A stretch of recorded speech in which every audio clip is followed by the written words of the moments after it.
Uwepo wa oxygen therapy hapa hospitalini kwetu Uhuru umepunguza utoaji wa referral kwenda kupata tiba hewa kwenye facilities zingine ambazo zina tiba hewa, lakini pia sisi sio kwamba tuna tiba hewa tu, tuna kiwanda kinachozalisha oxygen hapa.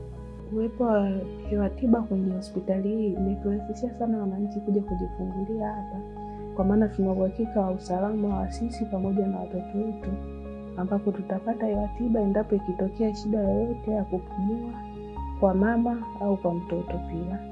Makundi ambayo yanapatiwa oxygen kwa wingi sana sana ni watoto.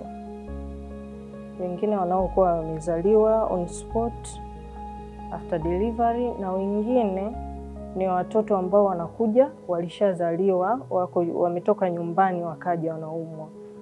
Lakini pia tunamshukuru Mheshimiwa Samia Suluhu kwa kuleta huduma hii kwenye hospitali nyingi. Mama yuko kazini.